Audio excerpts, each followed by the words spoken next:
குறுந்தொகை தொடர் சொற்பொழிவு நிகழ்வில் மிக ஆர்வத்தோடு வந்து கலந்து கொண்டிருக்கிற அனைவரையும் முதற்கண் வணங்கி மகிழ்கிறேன். ஒரு குறுந்தொகை என்று சொன்னால் நம்முடைய 8 தொகை 10 பாட்டு 8 தொகை நூல்களில் ஒவ்வொரு நூல்களிலும் ஒரு சங்ககால மக்களுடைய வாழ்க்கை முறையை சொல்லுகிறார்கள். உங்களுக்கு ஒவ்வொரு பாட்டிலும் வாழ்க்கை முறையை சொல்லுகிறார்கள்.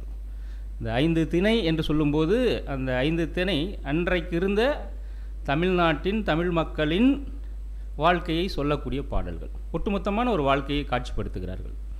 ஏன் அப்போ அந்த வாழ்வியல் காட்சிகளை குறுந்தொகையினுடைய அகத்திணை என்கின்ற மரபை சார்ந்தது அகவாழ்வை சித்தரித்து காட்டக்கூடிய அந்த இலக்கியத்தில் அந்த இலக்கண கூறுகளும் அது படைக்கிறதுக்கான நுட்பம், இலக்கணன்றது அது நுட்பம், அது எப்படி வெளிப்பட்டிருக்கிறது என்பதையும் சேர்த்து பார்த்தால் நன்றாக இருக்குமே. இது ஒரு பல்கலைக்கழகத்திலோ அல்லது ஒரு ஆய்வாளர்கள் மத்தியிலோ பேசுவது போல் இல்லாமல் ஒரு ஜென்ரலைஸ் பண்ணாக்க ஒரு பொதுமைப்படுத்தினால் இன்னும் நன்றாக இருக்கும் என்கின்ற அடிப்படையிலே இந்த பொழிவை நான் வரைவு செய்து கொண்டேன். அந்த வகையில் இன்றைக்கி அகத்திணை காட்சிகள். அகத்திணை என்று சொன்னால் திணை என்றால் ஒழுக்கம். ஒழுக்கம் என்றால் செய்யக்கூடிய தவிர்க்க முடியாது செய்யக்கூடிய வேலைகள் அப்படின்னு அர்த்தம். ஒழுக்கம் நடைபெறக்கூடிய வேலை என்று பொருள்.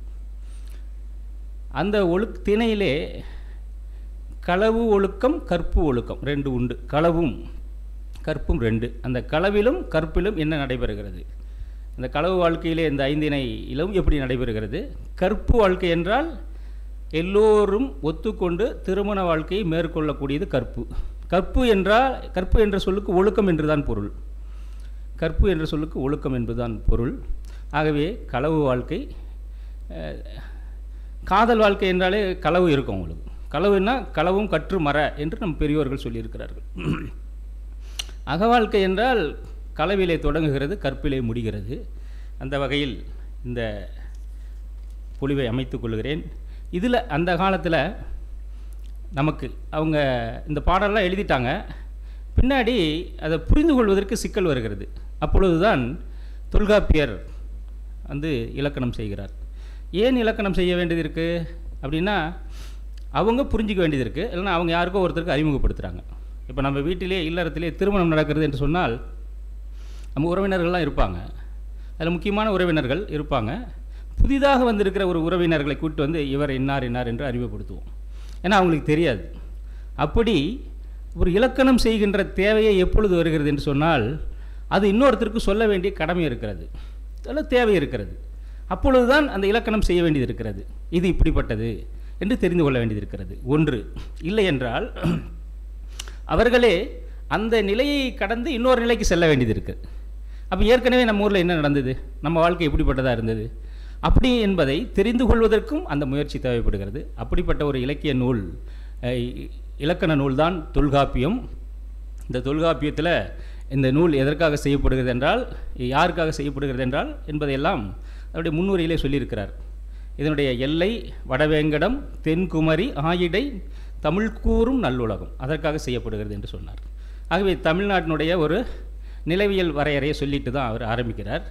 அது சொல்லிவிட்டு அவங்க சொல்கிறாங்க, இதில் இலக்கியத்தை பற்றி நுட்பமாக புரிந்து கொள்வதற்கு எழுத்து சொல் பொருள் என்பதிலே பொருள் அதிகாரம்தான் இலக்கியத்தை பற்றி புரிந்து கொள்ளக்கூடிய ஒரு இலக்கணமாக அமைகிறது.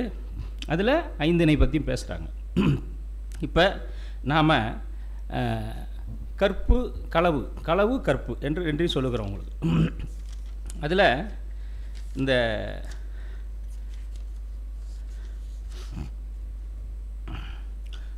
களவு கற்பில் என்ன இருக்குது அப்படின்னா, ஒரு பிக்சர் நம்ம சொல்லிடலாம் எப்படி இருக்கும்னு சொல்லி.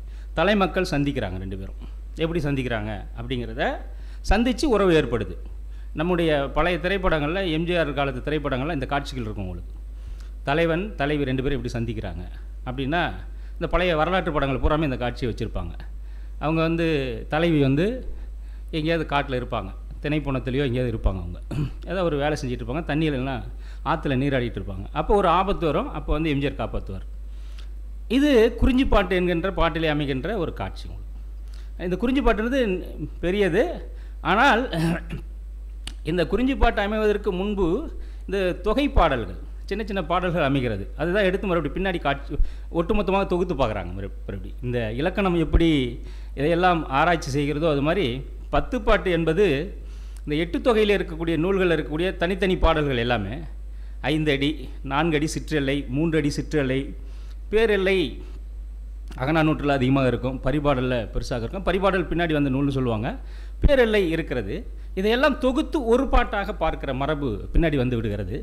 எதற்கு இதெல்லாம் சொல்லுகிறேன் என்றால், இந்த இலக்கியம் எப்படி தோன்றி இருக்கிறது, எப்படி பரிணமித்து இருக்கிறது அப்படி என்பதை நாம் தெரிந்து கொண்டால் அது நமக்கு புலப்படும், இன்னும் நன்றாக அது பிடிப்படும் நமக்கு. அப்போ களவு கற்புன்னு 2 வாழ்க்கை, தலைமக்கள் சந்திக்கிறாங்க, களவு ஒழுக்கம் 2 பேர் சந்திக்கிறாங்க. தலைமக்கள் தான் காதல் செய்வார்கள். தலைமக்களுக்கு தான் காதல் செய்கின்ற திறமையும் இருக்கும், எல்லாமே இருக்கும். அவங்களுக்கு தான் தலைமக்கள் அப்படின்னு அவங்க கரெக்டாக சொல்லிவிடுறாங்க. அப்போ களவு ஒழுக்கம் கற்பு ஒழுக்கம் 2 இருக்குது.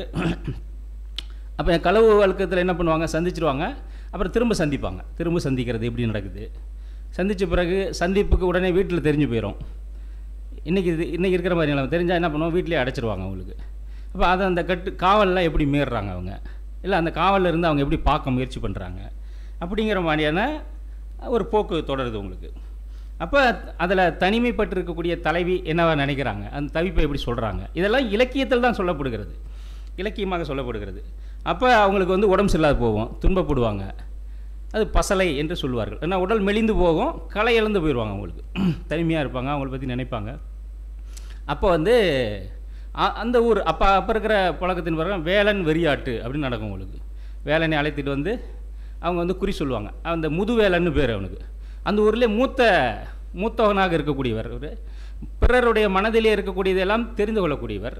அவர் வந்து வெறியாட்டு நடத்தி அதை போக்குறதுக்கு ட்ரை பண்ணுவார். அதை தோழிலாம் கிண்டல் பண்ணுவாங்க, நீ தலைமகளுக்கு வந்திருக்கிற பிரச்சனை என்னன்னு தெரியாமல் நீ வேற ஒன்று சொல்லிட்டு இருக்கப்பா அப்படின்னு. அப்படி இப்படி இருக்கக்கூடிய அப்புறம் அப்போ என்ன பண்ணுவாங்க, அப்புறம் தெளிவுபடுத்துவாங்க. தோழி வந்து வீட்டுக்கு தெரியப்படுத்துவாங்க, இல்லை தலைவிக்கு பிரச்சனை வேறு, நீங்கள் வேறு ஒன்று புரிஞ்சுக்கிறீங்க அப்படின்னு ஜாடமாடியாக தெரியப்படுத்திடுவாங்க.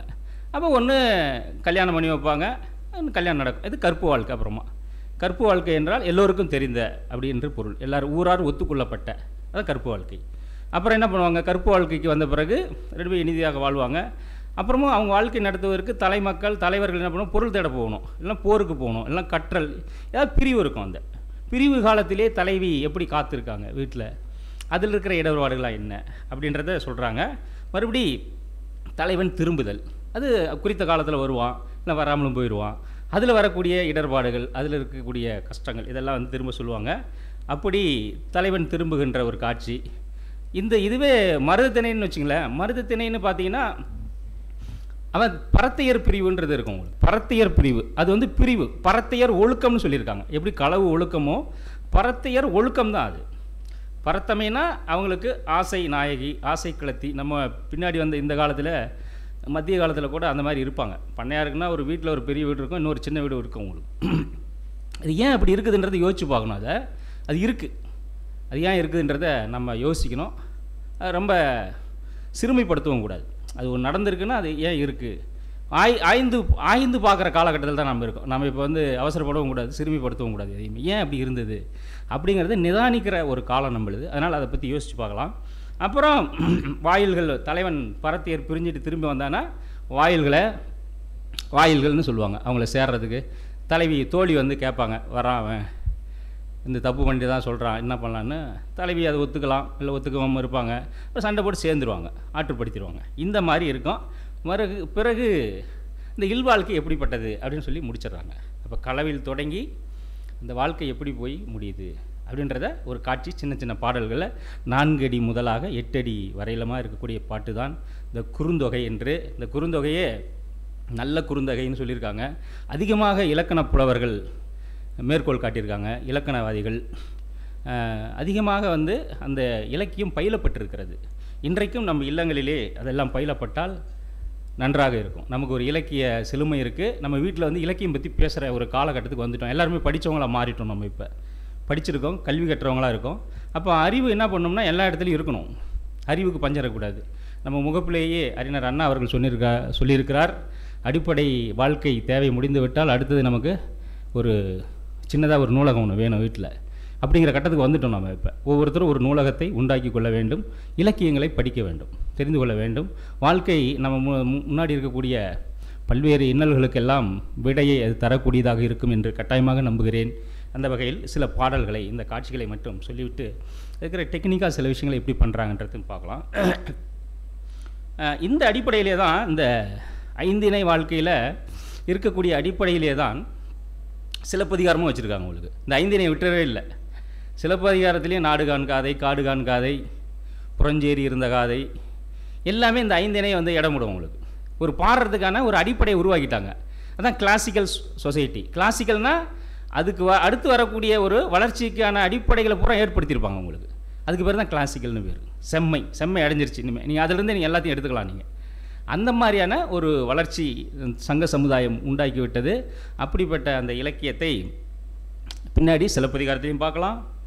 ஐந்திணை பாகப்பாடு சிலம்பு இருக்குது, கம்பன்கிட்டே இருக்குது. 18ஆவது நூற்றாண்டு கிட்டத்தட்ட நம்ம வெள்ளையரிடம் அடிமைப்படுறதுக்கு முன்னாடி 18ஆவது நூற்றாண்டு முக்கூடர் பல்லுன்னு ஒரு இலக்கியம் இருக்குது. அதுலேயும் அந்த ஐந்திணை பாட்டு வந்து இருக்கும் உங்களுக்கு. அப்போ ஒரு தொடர்ச்சி இருந்துக்கிட்டே வந்திருக்கு நமக்கு.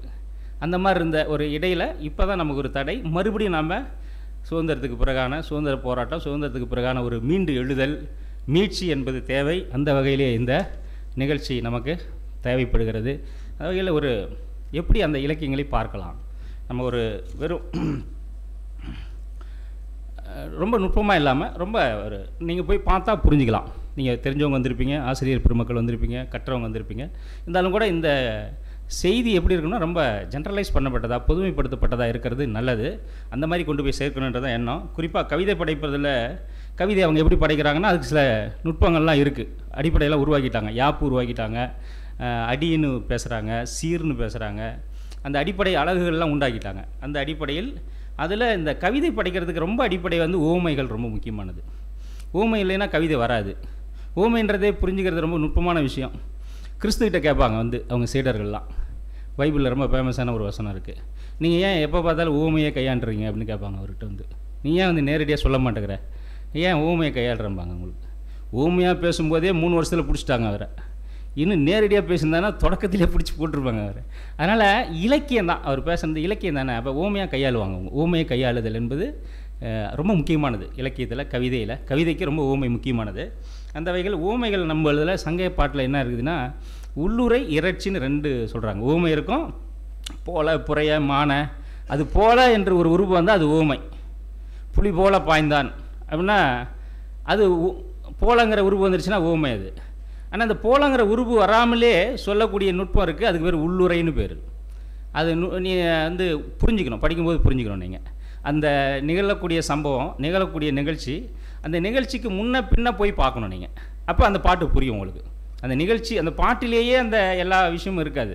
அந்த பாட்டு ஒரு குவிமையம் என்றால் அந்த குவிமையத்துக்கு வெளியே அதுக்கு தொடர்பு இருக்குது உங்களுக்கு.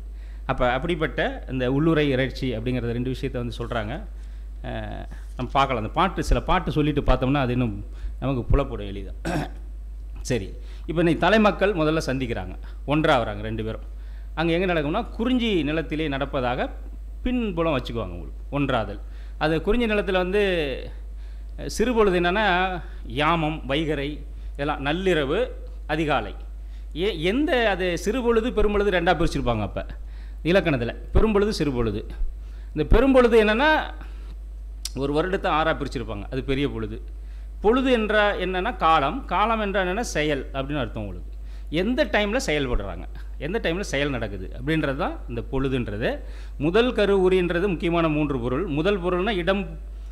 அந்த முதல் பொருள்ன்றது என்னென்னா இடம், பொழுது அப்படிங்கிறது. இடம்னா அந்த ஸ்பேஸ் அவங்களுக்கு, பொழுதுனா டைம் அண்ட் ஸ்பேஸ். அது வந்து அவங்களுடைய அனுபவ பரப்பு, அதிலிருந்து அவங்க செயல்படுகின்ற தன்மை. அப்படி 2 விஷயத்தை அவங்க முக்கியமாக அந்த வரையறையிலிருந்து அவங்க பேச முடியும். வரையறை இல்லாமல் பேச முடியாது நீங்கள். ஆகவே அந்த மாதிரி முதற் பொருள் அப்படி இருக்கும். அந்த முதற் பொருள் அப்போ 2 பேரும் அந்த முதல் பொருள் அதிலிருந்து தோன்றக்கூடிய கருப்பொருள்னால் அதிலிருந்து உருவாகக்கூடியது. அந்த முதல் நிலத்திலே, நிலம்தான் முதற் பொருள், நிலமும் பொழுதும். குறிஞ்சி மலைனா மலை, முல்லைனா வந்து காடு, நெய்தல் வயல், நெய்தல் மருதம், நெய்தல்னால் கடற்கரை. பாலைன்றது நமக்கு தனியாக நிலம் இல்லை, வளம் குன்றி விட்டால் பாலை. இப்போ இந்த இடத்திலிருந்து தான் அவங்க வாழ்கிறாங்க. அந்த வாழ்க்கையிலிருந்து தான் அந்த உணர்வு தோன்றுறது. அதான் முதல் பொருள், வாழ்க்கை நடக்குது. அந்த வாழ்க்கை நடக்கிறதுக்கு காரணமாக இருக்கக்கூடிய கருப்பொருள் இருக்குது. கருப்பொருள் இருந்து தான் உணர்வு. உணர்வுன்றது தனியாக வராது. உணர்வுன்றது ஒன்றிலிருந்து ஒன்று வருது உங்களுக்கு. அப்படி அந்த சந்திப்பு தொடங்குது, அவங்களுக்கு சந்திப்பு உருவாகுது. முதல்ல களவு காலத்தில் சந்திக்கிறாங்க 2 பேரும். தலைவன் இப்போ நம்ம பழைய எம்ஜிஆர் திரைப்படங்களையும் ஞாபகம் வச்சுக்கலாம். உங்களுக்கு சந்திப்பாங்க. உங்களுக்கு தலைவி வந்து தனியாக இருப்பாங்க, இப்போ தலைவன் வருவான். தலைவிக்கு 20 இடர்பாடு இருக்கும், சந்திப்பாங்க. தனியாகவும் சந்திச்சிருவாங்க. தோழி இருப்பாங்க எப்போதுமே. அப்படி தோழி இல்லாமல் போதும் சந்திச்சிருவாங்க. சந்தித்து அவங்க என்ன பண்ணுவாங்கன்னா, அது தெரியாமல் மறைச்சி மெயின்டைன் பண்ணுவாங்க, மறைப்பாங்க. அவங்க மறைக்கிறது தான் களவு தானே. அது வெளியே சொல்ல முடியாது. ஏன்னா களவு வந்து கற்பாக மாறலாம், மாறாமலும் போகலாம். அதுக்கு வாய்ப்பு இருக்குது. அது என்னன்னு தெரியல. வந்துட்டு போகிறவன் உண்மையானவனாக இருக்கானா இல்லை அப்படியே போயிடுவானான்னு தெரியாது. அப்போ அவங்க சொல்ல முடியாது. உங்களுக்கு அது சொன்னால் உறுதி ஆகிட்டா சொல்லுவாங்க உங்களுக்கு. அப்புறம் அந்த மாதிரி இருக்கக்கூடியது முதல்ல அந்த குறிஞ்சி நிலத்தில் தலைவனும் தலைவனும் சந்திக்கிறாங்க. நள்ளிரவில் சந்திப்பாங்க. அந்த மாதிரி சந்திப்பு நடக்குது. அதுக்கு ரொம்ப ஒரு கிளாசிக்கலான ரொம்ப ஒரு செம்மையான ஒரு எடுத்துக்காட்டு சொன்னால் அதுக்கு எல்லோரும் நமக்கு தெரிஞ்ச பாட்டு, திரும்ப திரும்ப கேட்டிருப்பீங்க. இருந்தாலும் நான் சொல்கிறேன். அந்த பாட்டு யாயும் யாயும் யாராகியரோ அப்படிங்கிற பாட்டு. அந்த பாட்டு என்னென்னா, ரெண்டு பேரும் சேர்ந்துடுறாங்க. சேர்ந்த பிறகு தலைவன் போகிறான். போனாக்க அந்த அம்மா என்ன நினைக்கிறாங்கன்னா, போனால் வருவானா வரமாட்டான்னு ஐயம் ஏற்படுது அவங்களுக்கு. உடனே அவர் நினைக்கிறாரு, இல்லை நம்ம செம்மண் நிலத்தில் விழுந்த மழை நீரை போல் ஒன்றாகிட்டோம், இனிமேல் பிரியறதுக்கு வாய்ப்பே இல்லை அப்படின்றது சொல்கிறான் அவங்களுக்கு. அந்த பாட்டு எழுதினவங்க யாருன்னு தெரியல. ஆனால் அந்த அப்படிப்பட்ட ஒரு ஊமையை வந்து கையாண்டதுனால அவர் இன்ன வரைக்கும் நின்றுட்டார். இப்போ நேற்று கூட சொன்னவங்களுக்கு இன்றைய திரைப்பட பாடல் கூட அந்த ஊமையை கையாளுறாங்க. அந்த மாதிரியான ஒரு அப்படிப்பட்ட ஒரு ஊமை அது. அந்த மாதிரி அந்த பாடல் ஒரு குறிஞ்சி திணை பாடல். தலைவன் வந்து சொல்கிறான் தலைவிட்ட, இல்லை நாம் வந்து என்றைக்குமே இருப்போம் அப்படின்றத அவங்க பாட்டு. அதற்கு இணையான ஒரு பாட்டு குறிஞ்சி திணை பாட்டு, பாடல் 119 சக்தி நாதனார் அப்படின்றது எழுதியிருக்கார். இந்த பாட்டு வந்து என்னென்னா, தலைவனும் சந்திச்சிட்டாங்க. சந்தித்த பிறகு தலைவிக்கும் மாற்றம் ஏற்படும், தலைவனுக்கும் மாற்றம் ஏற்படும். உடலில் மாற்றம், பேச்சில் மாற்றம், எல்லாமே ஒரு அது வரைக்கும் இருந்த அந்த தன்மை மாறும். பேச்சில், நடத்தையில், எப்போ பார்த்தா தனியாக இருப்பார், எங்கேயாவது பார்ப்பார், எல்லாம் செய்வார் உங்களுக்கு. அப்போ பாங்கன் வந்து கேட்குறான், என்ன ஆச்சு உனக்கு அப்படின்னு கேட்குறான். பாங்கன்னா அவனுக்கு நட்பாக இருக்கிறவங்க, கூடிய இருக்கிறவங்க. தலைவிக்கு தோழி இருப்பாங்க, அதுக்கு பாங்கன் இருப்பாங்க. இதை வந்து நவீன கால தலைமக்களுக்கு தான் என்ன இருக்க மாட்டாங்கன்னா, அது கூட இருக்க தோழன் தோழி தேவையில்லை. ஏன்னா அவனே வந்து சொல்ல முடியும், தலைவியும் அப்படி அவங்களே சொல்ல முடியும். நவீன காலத்துக்கு முன்னேற சமுதாயத்தில் எப்போதுமே கூட ஒருத்தர் இருப்பாங்க அவங்களுக்கு. அவங்க சொல்ல முடியாது அவங்களுக்கு, ஏன்னா அதுக்கான வாய்ப்பு கிடையாது அவங்களுக்கு. நவீன காலத்து தலைமக்களுக்கு ஹீரோ வந்து யாரும் இருக்க தேவையில்லை உங்களுக்கு. தனியாக அவரே வருவார், அவரே பேசுவார். அந்த மாதிரி தலைவியும் அப்படி தான் தனியாக வருவாங்க. நீங்கள் திரைப்படத்தில் இந்த காட்சியெலாம் பார்க்கலாம். உங்களுக்கு தனியாக வந்து பேசுனாங்கன்னா அவங்க நவீன கால தலைமையில் இருக்காங்கன்னு அர்த்தம். மறுபடியும் 2 பேரோடு வந்து பேசுனாங்கன்னு பயம் இருக்குதுன்னு அர்த்தம் உங்களுக்கு. அந்த மாதிரி இந்த பாட்டு என்னென்னா பார்க்கலாம் உங்களுக்கு. உடலில் மாற்றம். உடனே வந்து அது கேட்குறான், ஏன் இந்த மாதிரி ஆயிடுச்சு உனக்குன்னு சொல்லி கேட்கும்போது அவன் என்ன சொல்கிறான், ஒரு சின்ன பாம்பு குட்டி இருக்கும், பெரிய யானை இருக்குது. அந்த யானையை வந்து என்ன பண்ணும்னா, அந்த சிறிய பாம்பு குட்டி அச்சுறுத்தி விடும், உயிர் பயத்தை காட்டிடும் உங்களுக்கு. அதுபோல் நான் வந்து ஒருவளிடம் மாட்டிக்கொண்டு என் உயிரையே எடுத்து விட்டால் ஒருத்தி, உயிர் பயம் காட்டுகிறாள் அப்படின்னு ஒரு பொருள் கூட சொல்கிறான். யார் அவ அப்படின்னு கேட்டால், அப்போ அந்த பாட்டு சொல்கிறான். யாருன்னு கேட்டால் அவங்க சொல்கிறாங்க என்னென்னா, சிறுவில் அரவின் அவ்வரி குருளை இளமை பெயர், காண யானை அணங்கி காண யானையை துன்புறுத்தியது போல ஓமை வருது. அங்கு இளையல் முளைவாள் எயிற்றல் வளையுடைய கையல் எம் அணங்கியோலே. எம்மை துன்புறுத்தியவள் யார் என்றால், அந்த யானையை வந்து ஒரு பாம்பு குட்டி, அழகான பாம்பு குட்டி, அது வரிகளை உடைய அழகிய பாம்பு குட்டி. இலக்கியத்தில் எப்படி சொல்கிறாங்க, அழகிய, நம்ம இப்போ கூட பாம்பை பார்த்தா ரொம்ப அருவருப்பாக பார்ப்போம். ஆனால் அவங்க புலவர்கள் எப்படி சொல்கிறாங்க, அழகிய பாம்பு குட்டி. அந்த வரிகள் இருக்குது அந்த பாம்புக்கு. அந்த பாம்பு வந்து பயமுறுத்தியதை போல அதே மாதிரி இளமை பொருந்தியவள் அவள் தலைவி. இளையல் இளமையாக இருக்கிறவ. முளைவாள்னா அவங்க பற்கள் இருக்கு. பற்கள் எப்படி இருக்கும்னா, அந்த மூங்கிலுடைய போத்துக்களை போல முளைத்து வரும்போது நல்லா கூர்மையாக வெண்மையாக இருக்கும். அந்த மாதிரி மூங்கில் போத்துக்களை போன்ற பற்களை உடையவள். வளையுடைய கையல், வளையல் அணிந்திருக்கிற கையல். அப்படின்னா என்ன ஆயிடுச்சுன்னா, 2 பேரும் பழகிட்டாங்க, பேசிட்டாங்க, 2 பேருக்குள்ளேயும் உறவு ஏற்பட்டு விட்டது. ஏன்னா வாயெல்லாம் எப்படி இருக்குதுன்னு இவருக்கு தெரியுது. அதனால் அவங்க 2 பேரும் பழகிட்டாங்க. அவள் தான் எனக்கு துன்பத்தை தருகிறாள் என்று பாங்கனிடம் சொல்லுகிறான் தலைவன். இப்படி சொல்வதில் என்ன பொருள் இருக்குது அப்படின்னா, நான் இனிமேல் இவளோட நான் வந்து உறவு வந்து விட்டது, எனக்கு இதுதான் என்னுடைய தலைவி, நீ இனிமேல் அவளிடம் தூது செல்ல வேண்டும், எனக்கு குறி இந்த மாதிரி எங்கே சந்திக்கலாம் போகலான்ற விஷயத்தெல்லாம் நீ செய்ய வேண்டும் என்பதையெல்லாம் இந்த பாட்டிலே இந்த 4 அடியிலே சொல்லிவிடுகிறார்கள். உங்களுக்கு இந்த பாட்டை சொல்லிவிடுகிறார்கள். ஆகவே இப்படிப்பட்ட ஒரு நிகழ்ச்சி முதல்ல நடக்குது அவங்களுக்கு. இனிமேல் இந்த தலைவியை அவங்க சந்திச்சிட்டாங்க, நீ இனிமேல் அவங்ககிட்ட தூது போகணும். இரவு குறி, அல்லக்குறி அப்படின்லாம், பகல் குறி, இரவு குறிலாம் இருக்குது. பகலில் எங்கே சந்திக்கலான்றது ஒன்று சொல்லுவாங்க, இரவு குறினா எங்கே சந்திக்கலான்னு சொல்லுவாங்க. இதுக்கெல்லாம் தூது போகிறதுக்கு பாங்கன் தேவை உங்களுக்கு. ஆகவே பாங்கன்கிட்ட சொல்லிடுறான் இதை. இதே மாதிரி வள்ளுவரம் இதிலேருந்து பின்னாடி வள்ளுவர் கூட குறளில் எம்மை நயம் புனைந்து உரைத்தல்ல முறிமேனி முத்தம் முறுவல் வெறி நாற்றம் வேல் உண்கண் வேந்தோல் அவளுக்கு. அந்த மூங்கிலை போன்ற தோள்களை உடையவள் இருக்காளே, அவளுடைய கண்கள் எப்படி இருக்கும்னா மைதீட்டப்பட்ட கண், ஆனால் வேல் போன்று கூர்மையானது, பாய்ச்சி கொள்ளக்கூடியது. அவளுடைய மேனி நாற்றம் உடையது. நாற்றம்னா வாசனை உடையது. அந்த காலத்தில் நாற்றம்ன்றது அதுதான், நாற்றம்னா வாசனை உடையது. முத்தம் முறுவல், முத்தம்னு சொல்ல, முத்து போன்ற முறுவல், முத்துக்களை போல் முறுவல் செய்யக்கூடியவள். அவள் முறிமேனின்னா இளமை ததும்பக்கூடிய மேனியை உடையவள்னு சொல்கிறாங்க உங்களுக்கு.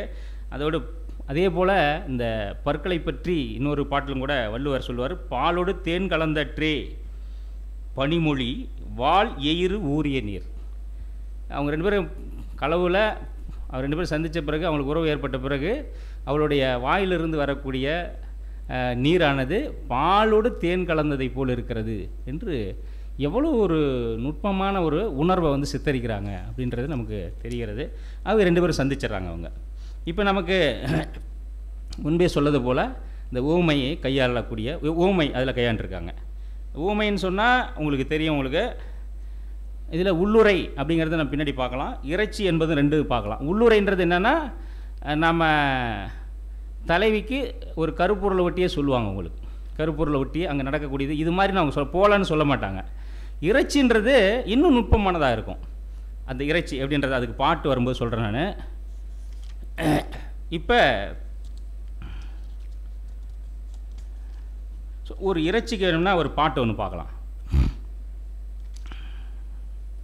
இறைச்சின்னா எப்படி இருக்கும் அப்படின்னா, இறைச்சின்றது குறுந்தொகையில் ஒரு பாட்டு, 37வது பாட்டு.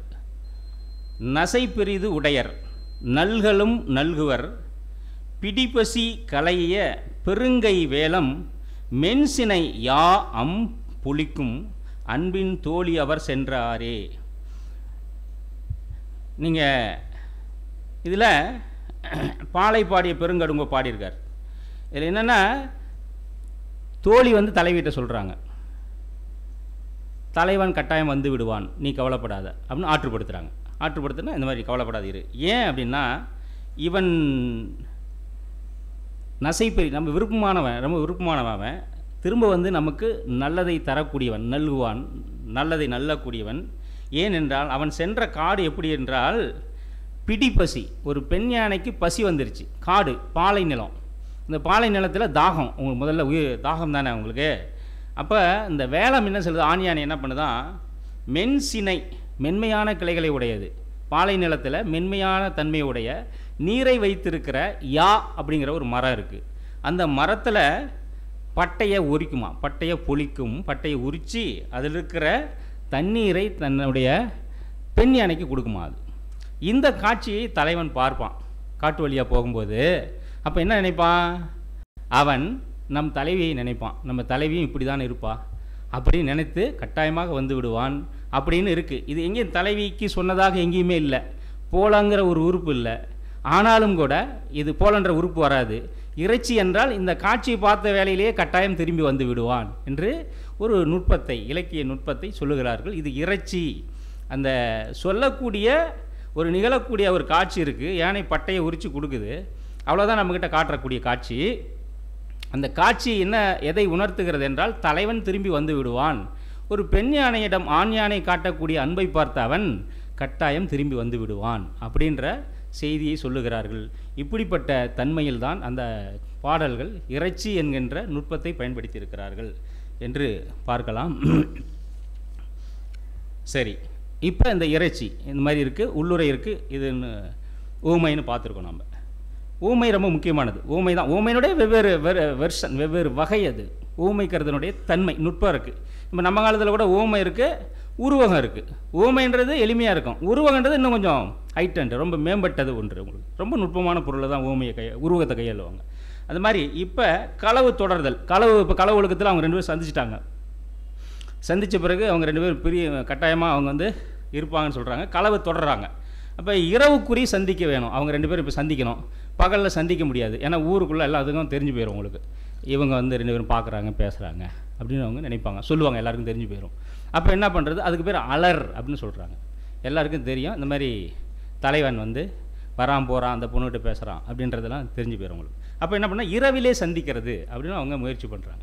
இரவுக்குறி சந்திப்பு. அவன் வந்து கேட்குறான் அவங்களுக்கு. ஒரு பாட்டு 138 குறிஞ்சி தின கொல்லன் அழிசி அப்படின்ற ஒரு புலவன்.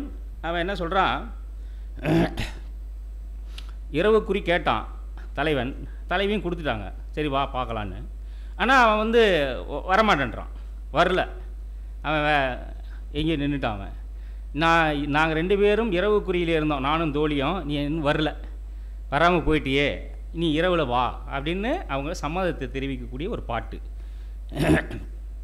என்ன பாருங்கள், பாட்டு பாருங்கள். குன்னூர் துஞ்சினும் யாம் துஞ்சலமே. குன்னூர் துஞ்சினும் அழகாக ஒரு பயம் தரக்கூடிய ஊர்.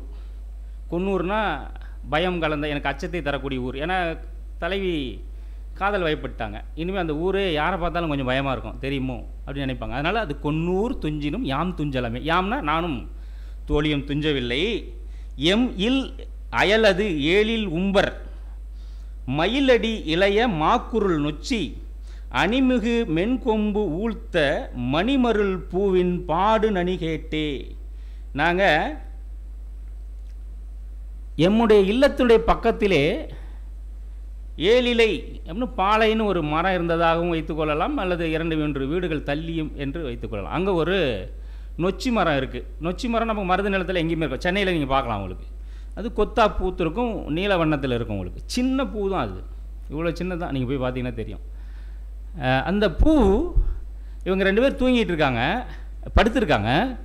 இவங்களுக்கு வீட்டுக்கு பக்கத்தில் கொஞ்சம் தூரம், அந்த இடத்துல வந்து தலைவன் ஒரு கல் போடுவாங்க உங்களுக்கு, ஒரு சின்னதாக சவுண்டு விடுவாங்க உங்களுக்கு. அதை கேட்டாலே அவங்க எந்திரிச்சுவாங்க. எல்லாரும் தூங்கிட்டாங்க, இவன் வருவான் என்று அவங்க என்ன பண்ணுவாங்க, விழித்து கொண்டிருக்கிறார்கள். அந்த நாங்கள் 2 பேரும் தூங்கலை. ஏன் தூங்கலைன்னு சொன்னால், எங்கள் வீட்டுக்கு பக்கத்தில் இருக்கக்கூடிய அருகில் இருக்கக்கூடிய அந்த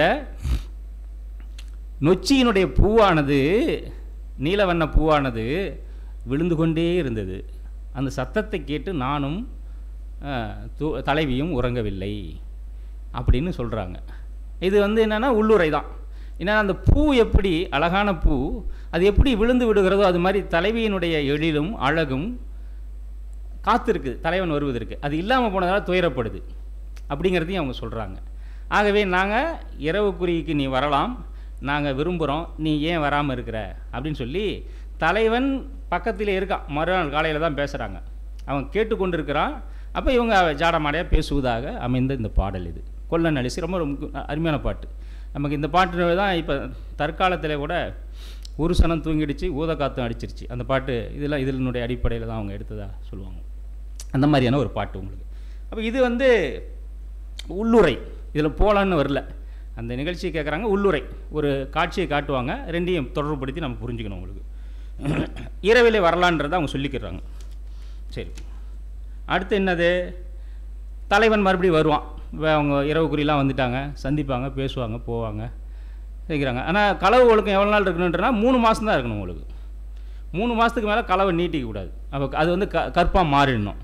ஏன்னா தலைவியும் பழகிறாங்க, அவங்களுக்கு பல்வேறு சிக்கல் வரலாம் அவங்களுக்கு. அதனால் 3 மாதம் தான் டைம் கொடுப்பாங்க. அதுக்குள்ளே நீங்கள் கற்பாக மாற்றிடணும் அதை. அப்போ இவங்க என்ன பண்ணுறாங்கன்னா, வரவை நீட்டிக்கிறான் தலைவன். இல்லை கொஞ்ச நாள் ஆகட்டும்ன்றான். ஆனால் அவனுக்கு களவு ஒழுக்கம் பிடிக்குது அவனுக்கு, தலைவனுக்கு. கற்புக்கு போனால் என்ன ஆயிடுது, அவனுக்கு கமிட்மெண்ட் வர வேண்டியது இருக்குது. அவனுக்கு அவன் வந்து நிறைய கடமைகள் வந்துடுது. அவன் திடீர்னு என்ன வேண்டியது இருக்குது, பொறுப்பான ஒரு வாழ்க்கைக்கு போக வேண்டியது இருக்குது. அதனால் அவன் வரைவை வந்து நீட்டிக்கிறான். வரைவை நீட்டிக்காதன்னு சொல்லி கபிலர் பாடின ஒரு பாட்டு. என்ன சொல்கிறாங்க, செய்து கொள்வதற்கு நீ காலத்தை தாழ்த்தாத, ஏனென்றால் நீ வந்து எப்பேற்பட்டவன் என்றால் உன்னுடைய நாடு மலைநாடு, அந்த மலைநாட்டில் காட்சிப்படுத்துவாங்க, எல்லாம் காட்சி அருமையாக படுத்துவாங்க. உன்னுடைய மலைநாடு, அந்த மலைநாட்டுக்கு வேலி எப்படி இருக்கும்னா, மலைநாடுலாம் நீங்கள் பார்த்தீங்கன்னா எப்படி இருக்கும்னா, ஒரு மலை இருக்கும், மலையினுடைய ஃபாரஸ்ட்டுன்னு ஒன்று இருக்கும், ஃபாரஸ்ட்டை தாண்டி போனீங்கன்னா மலை ஊர் இருக்கும், ஊருக்கு சொந்தமான இடம் இருக்கும். அந்த மலை முடிகிற இடத்துல என்ன இருக்குன்னா வேலி இருக்கும். உங்களுக்கு வேலி கல் போட்டுலாம் அடுக்கியிருப்பாங்க, இல்லைன்னா வேலி உயிர் வேலியே இருக்கும். அது மாதிரி சிறிய மூங்கில்களை உடைய வேலி உடைய உன்னுடைய ஊர் வந்து இருக்குது. அப்படிப்பட்ட ஊரில் நீ ரொம்ப பாதுகாப்பாக இருந்துகிட்டு இருக்க. அந்த வேலிக்கு பக்கத்தில் இருக்கக்கூடிய ஒரு பலாமரம் இருக்குது. அந்த பலாமரத்தில் என்ன இருக்குன்னா வேர்பலான்னு ஒன்று இருக்கும், வேறு கீழே பழுக்கும், கீழே பூமியில் தொட்டுக்கும் அது. ஆனால் இது என்ன பண்ணுதுன்னா சிறிய கோட்டு சாரல் நாடை, நீ வந்து வேரல் வேலி வேர்கோள் பலவின் சாரல் நாடை. நீ எப்படி இருக்க, நீ ஒரு சிறிய மூங்கில்கள் இருக்கக்கூடிய பாதுகாப்பு உடைய உன்னுடைய வேலிகளை கொண்டிருக்கக்கூடிய நாட்டினுடைய தலைவன் நீயே. உன்னுடைய நாட்டில் பலாமரம் இருக்குது, அந்த பலாமரத்தில் நீ அதனுடைய செம்மையை நீ புரிஞ்சுக்க. யார் அகர்ந்து செவ்வியை ஆகுமதி, நீ செம்மையை புரிந்து கொள்வாயாக. ஏன்னா தலைவி எப்படிப்பட்டவள் என்பதை புரிந்து கொள்வாயாக. யார் அகது அறிந்திசினோரே, நீ தெரிந்து கொள்ளாவிட்டால் இன்னொருவர் தலைவியை புரிந்து கொள்ள முடியுமா? தலைவி உன் மீது காதல் கொண்டிருக்கிறாள், எத்தகைய காதல் கொண்டவள்ன்றது உனக்கு தான் தெரியும். நீ புரிஞ்சுக்கிறது. ஏன்னா சாரல் நாட்டிலே உன்னுடைய மலையின் பக்கத்திலே சிறுகோட்டு பெரும்பழம் தூங்கியாங்கு இவள் உயிர்தவ சிறிது காமமோ பெரிதே. சிறுகோட்டு பெரும்பழம், சிறிய கிளையில் ஒரு பெரிய பழம் தொங்கிக்கிட்டு இருக்குது உங்களுக்கு. அதில் சின்ன காம்பு இருக்குது, அந்த சின்ன காம்பு அந்த பெரிய பழத்தை தாங்கிட்டு இருக்கணும். அது வந்து வேரில் இருக்கிற பழாவும் கிடையாது. வேரில் இருக்கிற பழான்னு சொன்னால் மரத்துலேயும் அப்படி சாஞ்சிக்கும் உங்களுக்கு, அது பேலன்ஸ் பண்ணலாம் உங்களுக்கு. ஆனால் சிறிய கிளையில் இருக்கக்கூடிய பழமானது அது தொங்கும் உங்களுக்கு, அது விழுந்தும் விடலாம் உங்களுக்கு. அதுபோல் என்னுடைய தலைவியினுடைய உயிர் ரொம்ப சிறியது, உன் மீது வைத்திருக்கிற அன்பு இருக்கே அது ரொம்ப பெருசு. இதை நீ நன்றாக தெரியும், உனக்கு தெரியும். ஆகவே நீ என்ன பண்ணாத, நீ காலத்தை தாழ்த்தாதே, விரைந்து நீ திருமணம் செய்து கொள்வாயாக அப்படின்றத சொல்கிறாங்க. இது ஒரு உள்ளுரையிலே அமைந்த பாடல், போலாங்கிற உருவு கிடையாது, உள்ளுரையிலே சொல்கிறாங்க. என்னது வரைவை நீட்டிக்காத அப்படின்ட்டாங்க. கலவில் வந்தாங்க, சந்தித்தாங்க, இரவில் சந்திக்கிறாங்க, போகிறாங்க. இப்போ கலவை நீட்டிக்காத, இந்த கலவிலே இருக்காத, கற்பு ஒழுக்கத்துக்கு போன்றாங்க. இப்படி இருக்கும்போது தலைவியினுடைய நிலைமை என்ன இருக்கும்? தலைவன் வந்து வரைவு கடை வரமாட்டான், அவன் பொருள் ஈட்டிட்டு வரணும்னு போவான், இன்னும் கொஞ்சம் காலம் எடுத்துக்கிறம்பான். அப்போ தலைவியினுடைய நிலைமை என்னவாக இருக்கும்? அவங்க காதல் வயப்பட்டிருக்காங்க, திருமணம் பண்ணிக்கணும்னு விரும்புகிறாங்க, தலைவனோடவே இருக்கணும்னு நினைக்கிறாங்க.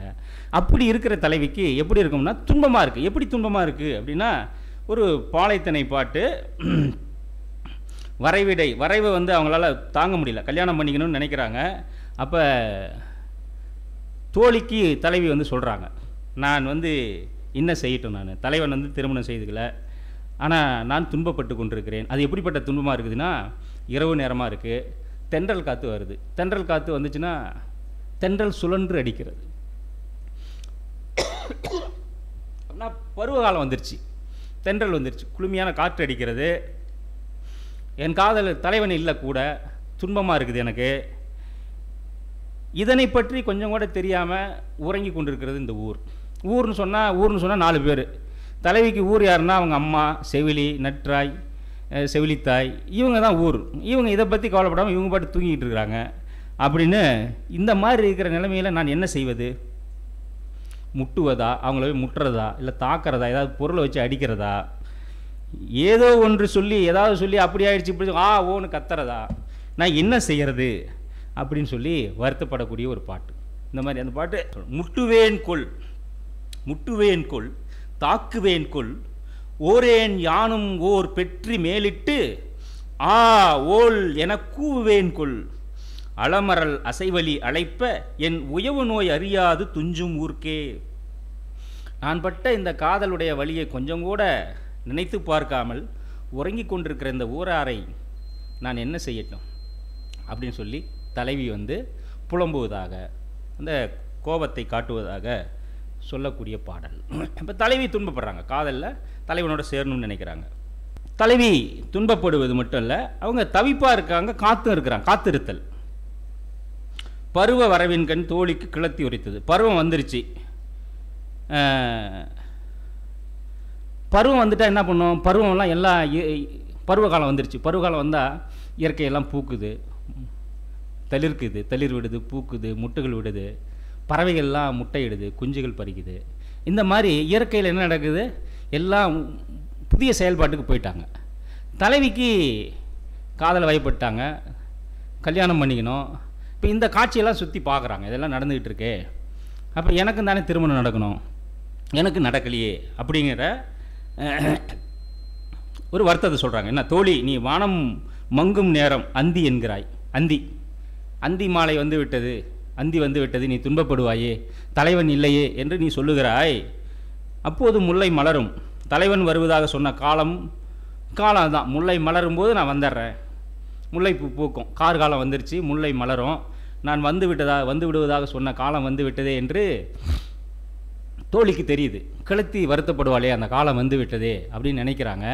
அதனால் நீ வருத்தப்படுவாய் என்று நீ சொல்லுகிறாய். இந்த மாதிரி சொல்கிறது யார் சொல்லுவாங்கன்னா, அறிவு கொஞ்சம் குறைபாடு உடையவர்கள் தான் சொல்லுவார்கள். நீயும் அந்த மாதிரி தான் இருக்கிற. தலைவனை பிரிந்திருக்கிற நான் இந்த மாலை பொழுது மட்டும்தான் வருத்தப்படுவேனா? நான் தலைவனை பிரிந்திருக்கிற எனக்கு இந்த மாலை பொழுது மட்டும்தான் துன்பம் தரக்கூடியதா? வள்ளுவர் சொன்ன ஒரு பாட்டு, காலை அரும்பி நாளெல்லாம் போதாகி மாலையில் மலரும் இந்நோயின்னு சொன்னார். காலையிலேயே அரும்புமா அப்படியே, அப்புறம் அப்படியே நாளெல்லாம் அதை பற்றியே வளருமா அவங்களுக்கு, அப்புறம் மாலையில் மலரும் வந்துடும் உங்களுக்கு, எல்லாம் எல்லா பக்கமும் அது உணர்வாக மாறிவிடும் என்று சொல்லுவார். அதுபோல் இந்த மாலை மட்டும்தான் எனக்கு துன்பம் தருகிறது என்று சொல்லுகிறீர்கள்.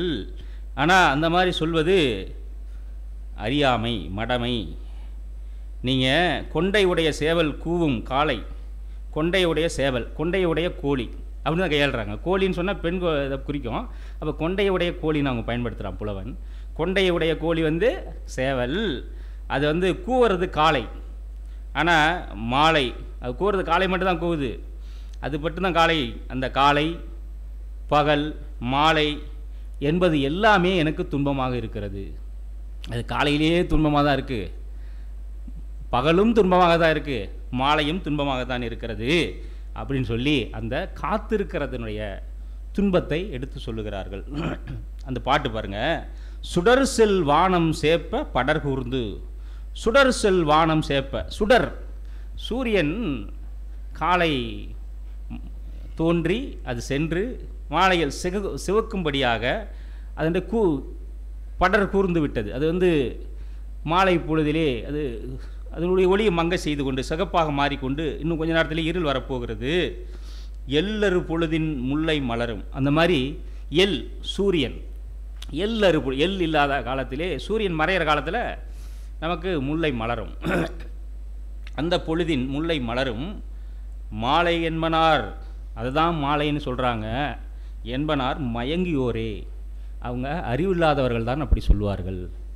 ஏனென்றால் குடுமிக்கோழி நெடுநகர் எம்பும் பெரும்புலர் விடியலும் மாலை பகலும் மாலை துணை இல்லார்க்கே.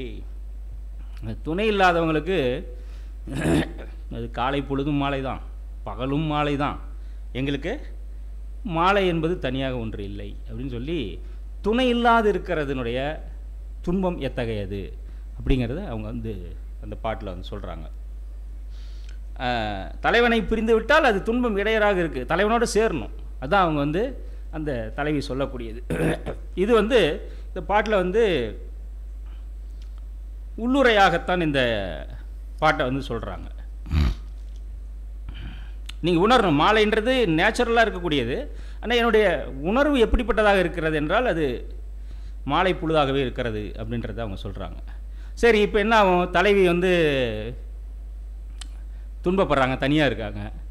இப்போ தனிமையாக இருக்கிற அந்த தலைவிக்கு என்ன நடக்கும் அப்படின்னா, உடலில் மாற்றம் ஏற்படுது. உடலில் எப்படி மாற்றம் ஏற்படும், அவங்களுக்கு வந்து உடல் மெலிவாங்க, பசலை அப்படின்னு ஒன்று சொல்லுவாங்க. பசலைன்னா அந்த பொலிவு இழந்து விடுவது, அந்த இரத்த சோகை வந்த மாதிரி இருப்பாங்க அவங்களுக்கு. எப்போதும் அவங்க சரியாக சாப்பிட மாட்டாங்க, அதையே நினச்சிக்கிட்டு இருப்பாங்க, தலைவனையே நினச்சிக்கிட்டு இருப்பாங்க. அந்த மாதிரி இருக்கிறத பசலை அப்படின்றது அந்த சொல்கிறாங்க. அப்போ தலைவி என்ன சொல்கிறாங்க, இந்த மாதிரி துன்பப்படுற நிலைமையை பார்த்து தோழி வந்து வருத்தம் சொல்கிறாங்க. இந்த மாதிரி உங்களுடைய நிலைமை இப்படி ஆயிடுச்சு, பசலை வந்து விட்டதே, நீ துன்பப்படுகிறாயே அப்படின்னு சொல்லும்போது நான் தலைவி என்ன சொல்கிறாங்க, நான் ஆற்றி இருக்கலாம், தலைவன் இல்லாத போதும் ஆற்றி இருக்கலாம், பிரிவு காலத்தில் நான் ஆற்றி இருக்க முடியும், அதை தாங்கி இருக்க முடியும். ஆனால் என்ன நடக்குது அதில், அதனால் என்ன லாபம் எனக்கு, என்ன ஆச்சு, என்னுடைய அழகு இருக்குது, என்னுடைய அழகை வந்து எனக்கு பயன்படணும், எனக்கு வந்து அழகை கொடுக்கணும், எனக்கு ஒரு கம்பீரத்தை கொடுக்கணும், எனக்கு ஒரு மகிழ்ச்சியை கொடுக்கணும். இந்த அழகு எனக்கும் தரல. சரி, இந்த அழகை என்னுடைய தலைவனாவது வந்து நுகர்ந்தானா என்றால் அவனுக்கும் தரல. இந்த அழகை வந்து தலைவனும் வந்து அவனுக்கும் வந்து நன்மை தரல. இப்படிப்பட்ட நிலைமையில் நான் எப்படி ஆற்றி இருக்க முடியும், என்னுடைய இளமையெல்லாம் போய்விடுகிறதே, வீணாக போய்விடுகிறது அப்படின்றது தான். அப்போ இது வந்து ஒரு தலைவியின் கூற்றா அப்படின்னு தலைவி கூற்றாக அமைந்திருக்கிறது. அப்போ புலவன் என்ன சொல்கிறான், புலவன் என்ன நினைக்கிறான், இந்த சமுதாயத்தில் நீங்கள் அந்த உரிய காலத்தில் திருமணம் செய்துங்க, வாழ்க்கை வாழ்கிறது தொடங்கிடுங்க, வாழ்க்கையை வீண் பண்ணிடாதீங்க அப்படிங்கிறது தான் அவங்க சொல்லக்கூடியது. அதற்காக தலைவனும் தலைவியும் இன்பமாக இருக்கணுன்றது தான் அவங்க இந்த பாட்டில் சொல்லக்கூடியது. பசலை அப்படிங்கிற இந்த நோய், அதை பற்றியான அந்த துன்பத்தை தலைவி எப்படி சொல்லுகிறான்னா, காட்டில் வந்து மாடுகள் மேயும். நமக்கு தொடக்கத்தில் அந்த காலத்தில் என்ன இருக்குது உங்களுக்கு, ஆடு மாடு மேய்க்கிறது தான். மாடு மேய்க்கிறத பற்றியான ஓமைகள் நிறையா இருக்குது. அப்போ காட்டில் மாடு மேயும். அப்போ கன்றை ஈன்று விட்ட பசுவானது என்ன பண்ணோம்னா, இந்த உரிய காலத்தில் போய் கன்றுக்குட்டிக்கு பால் கொடுக்கணும்.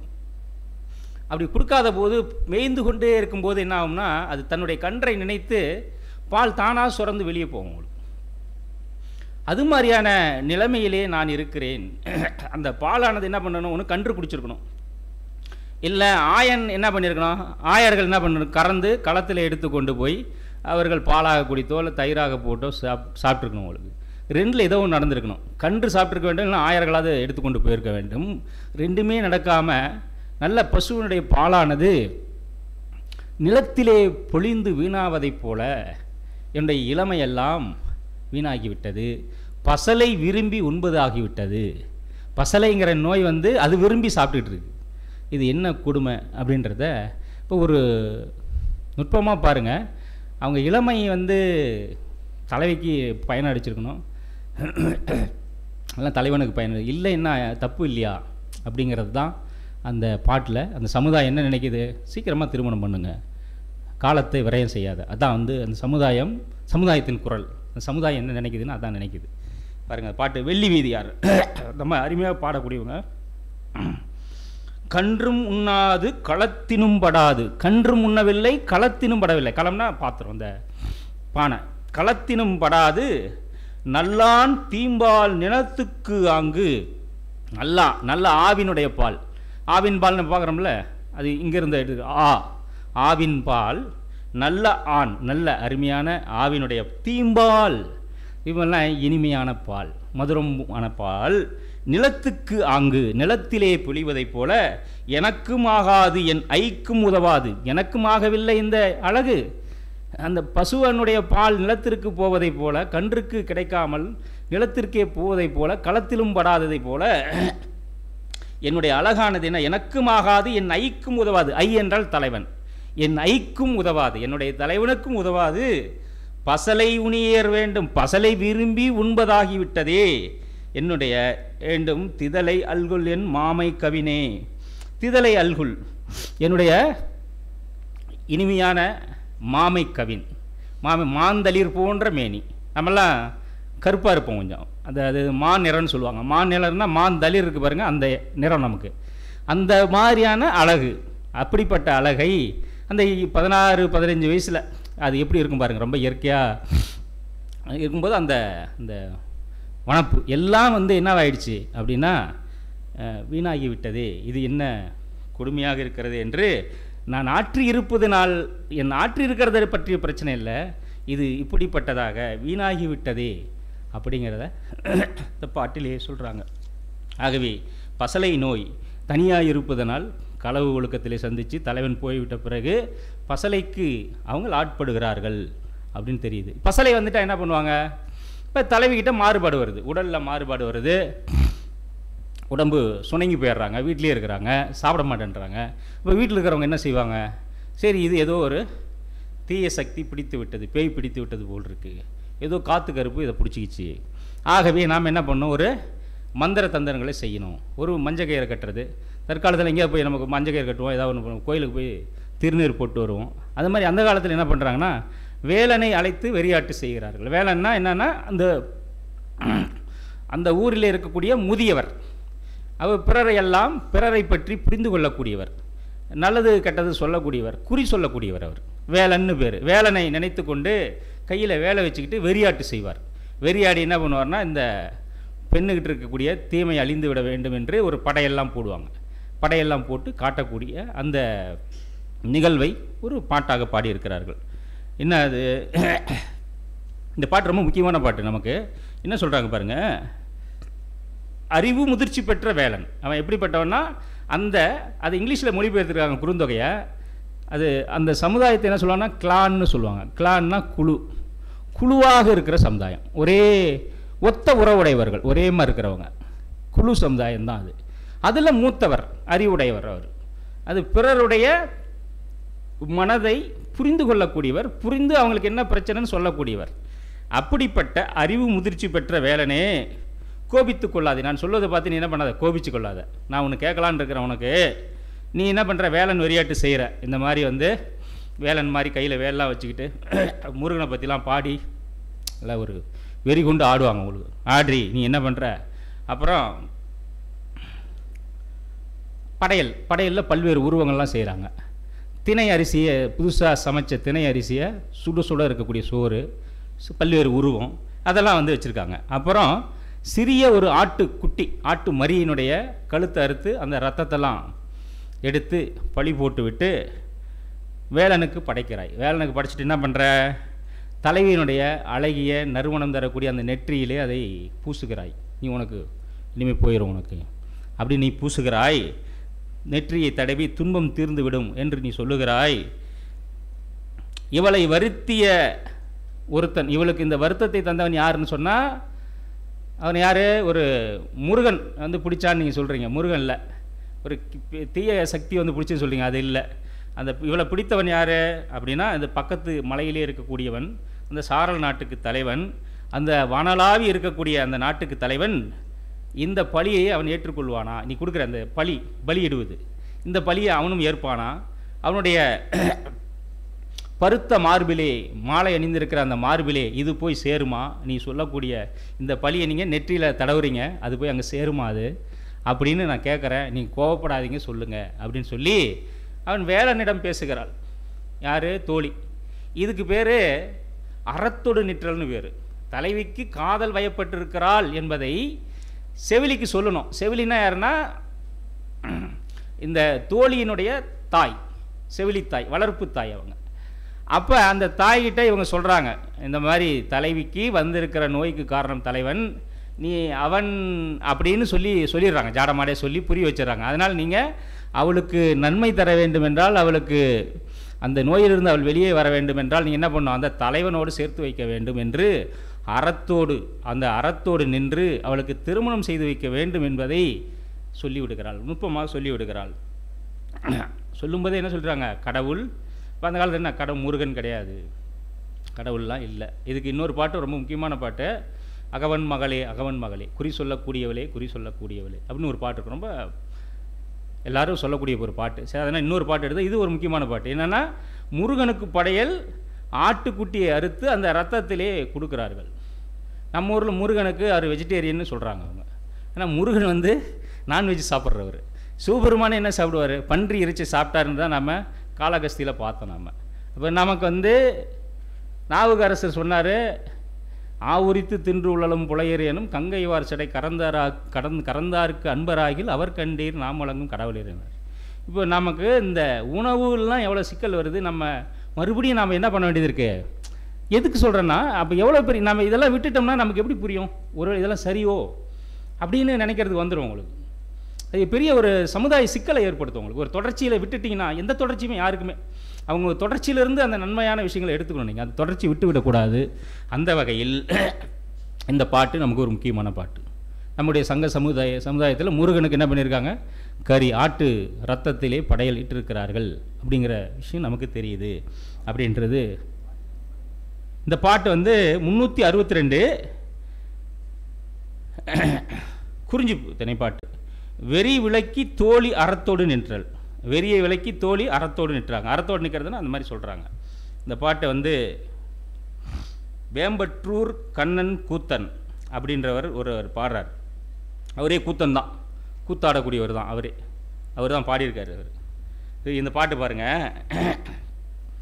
வேலன்னா வேல் ஏந்தி வெறியாடுபவனுக்கு பேர் வேலன்னு பேர். மடைன்ற சொல்லு பயன்படுத்தியிருக்காங்க. இன்றைக்கும் கோயிலில் இருக்கிற மடைப்பள்ளின்னு பேர். அதுக்கு மடைப்பள்ளின்னா சமைக்கிற இடம், இறைவனுக்கு சமைத்து கொடுக்குற இடம், அது பேர் மடைப்பள்ளி. இந்த மடைன்ற சொல்லு இங்கே சங்க இலக்கியத்தில் பயன்படுத்தியிருக்காங்க. இப்போ அந்த சொல்லு எங்கேருந்து நமக்கு வந்திருக்கு அப்படின்ட்டு பாருங்கள். முருகு அயர்ந்து வந்து முதுவாய் வேலை, முருக வந்து என்ன பண்ண உன்னாரை ஏற்றிக்கிட்டு வந்து நீ வந்து ஆடுகிறாய், வெறி அந்த என்ன பண்ணுவா ஆடுவான். அவங்களுக்கு ஆடுற முதுவாய் வேலை, முதுவாய்னா என்ன, மூத்தவனே, வேலன் வேடம் தரித்தவனே, சினவல் ஓம்புமதி, நீ சினவும் கொள்ளாதே, காத்து கொள்வாயாக, நீ சினத்தை காத்து கொள்ள வேண்டும். ஏன்னா நான் ஒரு கேள்வி கேட்க போகிறேன் உங்களுக்கு. கேள்வி கேட்டால் நீ என்ன பண்ணுவ, நீ கோவப்படக்கூடாது. வினவுவதி உடையே, நான் ஒரு வினா உங்களுக்கு எழுப்ப வேண்டும் என்று நினைக்கிறேன். பல்வேறு உருவின் சில்லவில் மடையோடு, பல்வேறு உருவின் சில்லவில், பல்வேறு உருவங்களை கொண்டிருக்கிற படையலில் பல்வேறு உருவத்தை பிடிச்சி வச்சுருக்கிறாங்க. அது என்னென்னமோ உருவெல்லாம் செய்வாங்க உங்களுக்கு. இன்றைக்கி கூட பூஜை போடுறவங்கள பார்த்தீங்கன்னா ஒரு கை கால் போட்டெல்லாம் போட்டுருப்பாங்க உங்களுக்கு, பல்வேறு உருவங்கள்லாம் போட்டிருப்பாங்க. அந்த மாதிரி படையல் போடுறவங்களாம் அந்த மாதிரி ஒரு படையலை போட்டு என்ன பண்ணுறாங்க, சில்லவில்னா ஒரு திணை அரிசியிலே அவித்து சுட சுட இருக்கக்கூடிய சோறு, மடையோடு, மடையோன்னா அந்த இந்த படையல், மடையோடு அந்த சமைத்த மடையோடு சிறுமதி கொன்று இவள் நறுநுதல் நீவி வணங்கினை கொடுத்தி ஆயின், வணங்கி கொடுத்தி ஆயின். நீ என்ன பண்ண, சிறுமரியை கொன்று, சிறிய ஆட்டுக்குட்டியை கொன்று அந்த ரத்தத்தை கொண்டு போய் தலைவனுடைய நறுமணம் மிகுந்த அந்த நெற்றியிலே தடவினாய். தடவி உன்னுடைய பிரச்சனையெல்லாம் இனிமேல் முடிஞ்சு போச்சுமான்னு சொன்ன. அணங்கிய விந்தோய் மாமலை சிலம்பன் ஒந்தார் அகலமும் உண்ணுமோ பழியே, நீ இப்படி பன்றியே. அணங்கிய விந்தோய், இந்த பெண்ணுக்கு அணங்குதல் என்றால் துன்பம் தரக்கூடியது. இந்த துன்பத்தை தந்தவன் மலைநாட்டுக்கு சொந்தக்காரன், உயர்ந்த விந்தோய், விண்ணுயர இருக்கக்கூடிய மலைநாட்டுக்கு சொந்தக்காரன் அவன். சிலம்பன்னா ஒரு பக்க நாட்டிற்கு தலைவன் அவன். ஒந்தார் அகலமும் உண்மோனா, ஒளி பொருந்திய மாலை அணிந்திருக்கிற, அகலம் என்றால் நல்ல பருத்த மார்பை உடையவன் அவனும் இந்த பழியை உண்பானா, நீ இங்கே கொடுக்குறாயே, நீ என கேட்குற, இதை சொல்வாயாக அப்படின்னு சொல்லி தலைவி என்ன சொல்கிறாங்க, இந்த மாதிரி பழியை ஏற்பானா என்று சொல்லும்போது எப்படி அந்த கால சமுதாயம் ஒரு மாதிரி இமிட்டேஷன் பண்ணக்கூடிய ஒரு சமுதாயத்தை இமிட்டேட் பண்ணும். உங்களுக்கு அந்த சங்க சமுதாயம் என்ன பண்ணும்னா, ஒரு பிரச்சனை மழை வரணும்னா மழை வர மாதிரியே ஒரு சடங்கு செய்வாங்க உங்களுக்கு. அது மாதிரி இந்த பிரச்சனை தீரணும்னா அது மாதிரியே ஒரு சடங்கு செய்வாங்க உங்களுக்கு. சடங்குகள் அதிகமாக இருந்த சமுதாயம், அந்த சடங்கை மறுக்கிறாங்க அவங்க. சடங்கு கிடையாது அப்படின்னு இதற்கான காரண காரியத்தை தேடுறாங்க உங்களுக்கு. அப்படிப்பட்ட ஒரு சமுதாயம் அது. காரண காரியத்தை தேடி கண்டுபிடிக்கிறாங்க. இந்த தலைவிக்கு வந்திருக்கிற நோய் காதல், அந்த காதலை தான் நீங்கள் வந்து அதை எப்படி சரி பண்ணணும்னு பார்க்கணுமே தவிர அவங்களுக்கு பேய் பிசாது பிடித்திருக்கிறது என்று சொன்னால் என்ன ஆகும் அப்படின்னு சொல்லி காரண காரியத்தை தேடி விளக்குகிற ஒரு விஷயத்தை ஒரு இலக்கியத்தில் அவ்வளோ நுட்பமாக சொல்லியிருக்காங்க உங்களுக்கு. அதான் அந்த பாட்டு. அப்போ வேலன் வெறியாட்டு நடத்துகிறாங்க உங்களுக்கு. அவர் தலைவி வந்து காதல் வயப்பட்டால் உடல் மெலிந்து விட்டது, பசலை வந்து விட்டது, காரணம் ஏதோ ஒரு தீய சக்தி பிடித்து விட்டது என்று நினைக்கும்போது வேலன் வெறியாட்டு. அதெல்லாம் இல்லைன்னு சொல்லிவிடுறாங்க. இப்போ அறத்தோடு நின்றுட்டாங்க தோழி. இப்போ என்ன பண்ணணும் அடுத்தது அவங்கன்னா திருமணத்துக்கு ஏற்பாடு பண்ணணும். அவங்க திருமணத்துக்கு ஏற்பாடு பண்ணல, அவங்களுக்கு ஏதோ காரணத்தில் பிடிக்காது. சில பேர் இப்போ காலமாக கொடுக்க முடியாதுன்னு சொல்லுவாங்க. இல்லை வேற ஒருத்தனை வந்து நொது மலர்னு சொந்தக்காரங்களுக்கு கொடுக்குறதா நினைப்பாங்க. அப்போ என்ன பண்ணுவாங்கன்னா தலைவனும் தோழியும் என்ன பண்ணுவாங்க, தலைவனும் தலைவியும் என்ன செய்வாங்கன்னா இது சரி வராது அப்படின்னு உடன்போக்கில் போயிடுவாங்க. உடன்பட்டு போய் விடுவார்கள். அதனால் அது உடன்பட்டு போயிடுவாங்க. உடன்பட்டு என்ன பண்ணுவாங்க, போயிட்டு அவங்க வாழ்க்கையை தொடங்கி விடுவார்கள். அப்படி தலைவன் வந்து போடுறாங்க. அப்படி போகிறத வெள்ளி வீதியார் ஒரு பாடலில் பாடியிருக்காங்க. 44 வெள்ளி வீதியார்னு பேர் உங்களுக்கு. செவிலித்தாய் தனக்குத்தானே சொல்கிறாங்க. அவங்க என்ன பண்ணுறாங்கன்னா இப்படி உடன்போக்கு போயிட்டாங்க. செவிலித்தாய் தான் பொறுப்பு. வீட்டில் பொண்ணு ஓடி போச்சுன்னா அம்மாவை தான் திட்டுவாங்க, என்ன பொண்ணை வளர்த்துருக்கம்பாங்க. செவிலித்தாய்க்கும் திட்டு விழுந்திருக்கும். இப்போ செவிலித்தாய் ஆற்றாது, நம்ம வளர்த்த பிள்ளையாச்சு, அது இதுதான் வளர்த்துருப்பாங்க. அந்த குழந்தை எங்கே போய் என்ன பாடுபடுதோ. அவங்க சங்க இலக்கியத்தில் என்ன சொல்லுவாங்கன்னா, ஏய் நீ எங்கே போகிற, உன்னுடைய சீரிய அடி சிவந்திருக்கிற அடி மணலிலே வைத்தால் சிவந்து விடுமே, அது ரத்தமாக மாறிவிடுமே, நீ எங்கே போகிறாயின்னு கேட்பான் அப்பன் தந்தை. அந்த மாதிரி ஒரு சிறிய அழகிய சிவந்து இருக்கக்கூடிய அடி, மென்மையான அடி. இப்படிப்பட்ட ஒரு குழந்தை உடன்போக்கிலே போனால் பாலை நிலத்திலே போகும், பரல் கற்கள் இருக்கும், சரளை கற்கள் இருக்கும். இப்படி போன தலைமக்கள் என்ன ஆனாங்கன்னு தெரியலையே, எவ்வளோ துன்பப்படுவாள் அப்படின்னு சொல்லி செவிலித்தாய்க்கு தான் ஆற்ற முடியாமல் தாங்க முடியாமல் அடிச்சுக்குது அவங்களுக்கு. அதனால் என்ன பண்ணுறாங்கன்னா, அவங்க தேடி போகிறாங்க. முதியவர் அவங்க, செவிலித்தாய் முதியவங்க, அவங்க தனக்குத்தானே சொல்லிக்கிறாங்க, நடை ஓய்ந்து விட்டது, தேடி தேடி நடை ஓய்ஞ்சு போச்சு. கண்ணொலி எல்லாரையும் பார்க்குறாங்க. நமக்கு யாராவது ஒரு தொலைஞ்சு போயிட்டா இவங்க தானே நம்மவங்களா அப்படின்னு பார்ப்போம். அவங்க ஏதோ ஒரு சாயல் தென்பட்டால் கூட இவங்க தான் நினைப்போம் நம்ம. அதே மாதிரி எல்லாரையும் பார்க்குறாங்க, இவங்களா அவங்களான்னு பார்க்குறாங்க. அப்படி பார்த்தா கண்ணொலி இழந்து விட்டது. கண்ணொலி என்ன பண்ணி மங்கி போச்சு, பார்த்து பார்த்து கண்ணு பூத்து போச்சுட்டாங்க. அப்படி ஆயிடுச்சு. முதுமையாலும் பாலையாலும் உள்ள கவலையாலும் சோர்ந்து விடுகிறாள். அவங்க வந்து முதுமை வேறு இருக்கு அவங்களுக்கு. அது பாலை நிலத்தில் போகிறாங்க, யாரும் இல்லாத இடம், எதுவும் கிடைக்காது. இப்படி போகும்போது கவலை வேறு, என்ன ஆயிட்டாங்கன்னு தெரியலையேன்னு. அதனால் நான் வந்து தேர்ந்தவங்களை என்னுடைய பிள்ளைகளை காணவில்லையே, தலைமக்களை காணவில்லையே என்று நினைக்கிறாங்க. ஆனால் நான் தேடி போகும்போது நிறைய பேரை நான் பார்த்தேன். அது வானத்தில் இருக்கிற மீனின் பலர் அப்படின்னு சொல்கிறாங்க. மீன் மாதிரி, சூரியன் மாதிரியும் சந்திரன் மாதிரியும் இருக்கக்கூடியவர்களை பார்த்தேன். இதனால் ஞாயிறும் நிலவும் போல் பிறர் உள்ளனர். அதனால் அந்த அம்மா என்ன புரிஞ்சுக்கிறாங்கன்னா, எங்கே பார்த்தாலும் தலைவனும் தலைவமாக சேர்ந்து வாழ்கின்ற காட்சியை பார்க்கிறேன் அப்படின்னு அவங்க சொல்கிறாங்க. இப்படி போனது தேடி போன நற்றாய் செவிலித்தாய் என்ன பார்க்குறாங்கன்னா, எல்லா இடத்துலையும் தலைவனும் தலைவியும் சேர்ந்துருக்கிறாங்க, சேர்ந்து வாழ்கிறாங்க. இது வாழ்கிறது ஒரு இயற்கை தான் போலும், நம்ம பிள்ளைக்கு மட்டும் இந்த மாதிரி ஆயிடுச்சு நம்ம நினைக்க தேவையில்லை அப்படின்னு. இது நடக்கும், திருமணம் செய்து கொள்வார்கள், உடன்போக்கிலே சென்று திருமணம் செய்து கொள்வார்கள் என்று அவங்க ஒத்துக்கிறாங்க. ஒரு அக்செப்டன்ஸுக்கு வந்துடுறாங்க. போய் பார்க்குறாங்க, பார்த்துட்டு வந்துடுறாங்க. இந்த பாட்டு என்னென்னா, இது ஒரு புத்தர் வந்து ஒரு அம்மா ஒரு பையனை இறந்துருவாங்க. அந்த கதை நமக்கெல்லாம் தெரிஞ்சது தான். அந்த அம்மா அந்த மகனை எப்படியாவது உயிர்ப்பிக்க வைக்கணும், அதான் புத்தர் தான் பெரியவராச்சே, நீங்கள் தான் எல்லாத்தையுமே செய்யக்கூடியவர்னு சொல்கிறாங்களே, என் பிள்ளையை நீங்கள் காப்பாற்றி தரக்கூடாதான்னு கேட்பாங்க. சரி நான் காப்பாற்றுறேன்னு சொல்லுவார். நீ போய் கடுகு மட்டும் கொஞ்சோண்டு வாங்கிட்டு வாமான்னு சொல்லுவார். எந்த வீட்டிலனா எந்த வீட்டில் சாவு நிகழவில்லையோ அந்த வீட்டில் போய் கடுகு கொஞ்சம் வாங்கிட்டு வாங்குவார். சரி நான் வாங்கிட்டு வந்துடுறேன்னா அந்த அம்மா போவாங்க, வேகமாக போவாங்க. போய் பார்த்தா எல்லாருமே சொல்லுவாங்க, இப்போ தாமா செத்தாங்க, பையன் செத்து போயிட்டான், ஆற்றுல விழுந்து செத்தான், குளத்தில் விழுந்து எல்லாருமே சொல்லுவாங்க. அப்போ அந்த அம்மாவுக்கு புரிஞ்சு போயிடும், எல்லாருமே மரணம் எல்லாருக்குமே வருது, நமக்கு மட்டுமே இந்த துன்பம் இல்லைங்கிற மாதிரி. இந்த பாட்டில் அவங்க ஒரு நுட்பமாக என்ன சொல்கிறாங்கன்னா, இந்த மாதிரி தலைவனும் தலைவியுமாக சேர்ந்து வாழ்தல் என்பது இயற்கை தான், இயல்பு தான் அப்படிங்கிறத புரிஞ்சுக்கிறாங்க அப்படின்றத ஒரு காட்சிப்படுத்துகிறாங்க, ஒரு காட்சிப்படுத்துகிறாங்க அவங்க. இந்த பாட்டு பாருங்கள். காலே பரிதப்பினவே, காலே பரிதப்பினவே, கண்ணே நோக்கி நோக்கி வாழ் இழந்தனவே.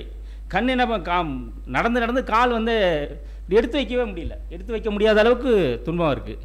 கண் என்ன பண்ணுது, நோக்கி நோக்கி அதனுடைய வால் இழந்ததுன்னா ஒளி இழந்து போச்சு, மங்கி போச்சு, கண் மங்கி விட்டது. அகலிரு விசும்பின் மீனினும் பலரே மன்ற. அகலிரு விசும்பின், அகண்டதாக இருக்கிற அந்த பெரிய விசும்பில் இருக்கக்கூடிய மீனினும் பலராக இருக்கிறார்கள். நான் தேடி போன இடத்துல இந்த உலகத்தில் எல்லாத்துலேயும் இந்த உலகத்தில் பிறர்லாம் இருக்கிறாங்களே, ஆகவே என்னுடைய வீட்டிலிருந்து போனவர்களும் அதுபோல் அவர்கள் இருப்பார்கள் அப்படின்னு சொல்லி அவங்க ஒரு ஒத்துக்கொள்ளுகின்ற மனப்பாங்கிற்கு வந்து விட்டார்கள் அப்படிங்கிறத காட்டுறாங்க உங்களுக்கு. அப்போ உடன்போக்கு போயிட்டாங்க. இனிமேல் அவங்க கல்யாணம் பண்ணோம், உடன்போக்கு போயிட்டாங்க. இனிமேல் கற்பு வாழ்க்கை தான். கற்பு வாழ்க்கைன்னா என்ன, திருமணம் செஞ்சு கொண்டு வாழக்கூடிய வாழ்க்கை. கற்புன்றதுக்கே பொருள் என்னென்னா ஒழுக்கம். ஒழுக்கம்னா என்னென்னா எல்லாருக்கும் தெரிந்த மாதிரி சொல்லப்பட்டதை செய்தல், அதுக்கு பேர் மாறாத செய்யக்கூடிய ஒரு செயலுக்கு பேர் ஒழுக்கம்னு பேர். ஒழுக்கம்னா இது மாதிரி சொல்லிவிட்டு அதே மாதிரி செய்யணும், அதான் ஒழுக்கம் அப்படின்னு பேர். ஆகவே இந்த பாட்டு மகிழ்ந்து இருக்கக்கூடிய இல்வாழ்க்கையை பற்றி, கற்பு வாழ்க்கையை பற்றி ஒரு சொல்கிறாங்க. இப்போ திருமணம் முடித்து விட்டது, அவங்க வாழ்க்கையை நடத்துகிறாங்க, ரொம்ப இளம் வயதிலே திருமணம் பண்ணி கொடுத்துட்றாங்க. அப்போ செவிலித்தாய் போய் பார்க்குறாங்க குடும்பம் எப்படி நடத்துகிறாங்க அவங்க அப்படின்னு பார்த்தா, அது பார்த்துட்டு வரணும்ல, வந்து சொல்கிறாங்க அவங்க. நான் போய் பார்த்தேன், தலைவி நம்ம வீட்டிலே இந்த தூண்கள் தோறும் ஓடி ஓடி விளையாடி கொண்டிருந்தவள், நம்ம இல்லத்துக்கு அயலிலே என்ன இருக்கிறது என்று கூட தெரியாது.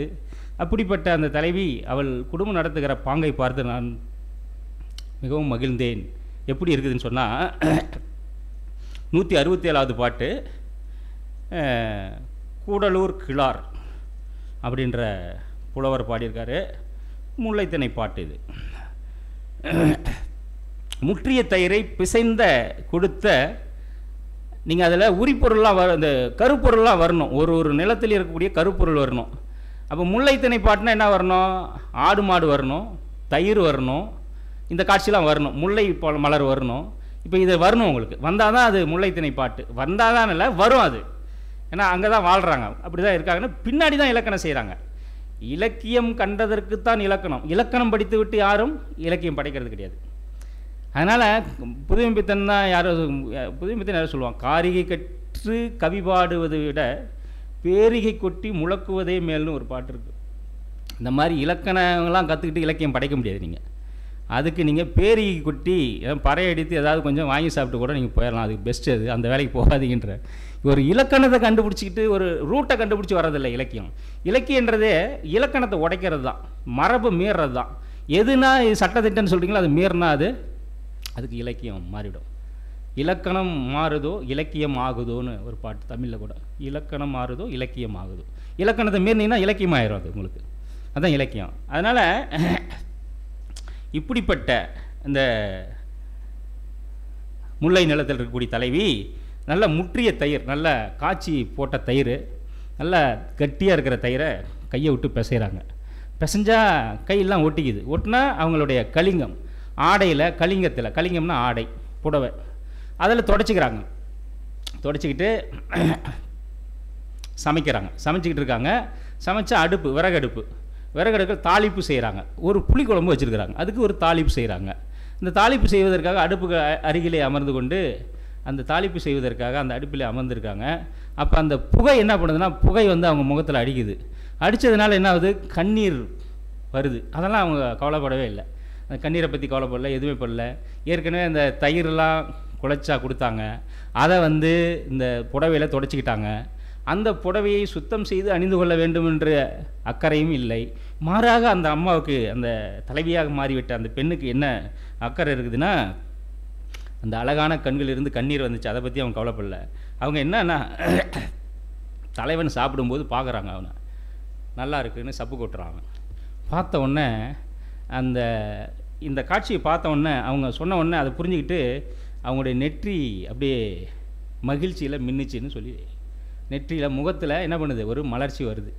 இப்படிப்பட்ட நுட்பம் வாய்ந்தவளாக மாறிவிட்டால், நம்ம ஒரு சீரடி சிவக்க எங்கே செல்லுகிறாய் மகளே என்று தந்தை தடுத்து இல்லத்திலே இருந்தது சிறுபெண், சிறு விளையாடல் செய்து கொண்டிருந்த அவள் இன்றைக்கு இப்படிப்பட்ட இல்லற வாழ்க்கையை மேற்கொள்ளக்கூடிய மாண்பினை எங்கு பெற்றாளோ அப்படின்னு சொல்லி இந்த செவிலித்தாய் வந்து நட்ராகிட்ட சொல்கிறாங்க.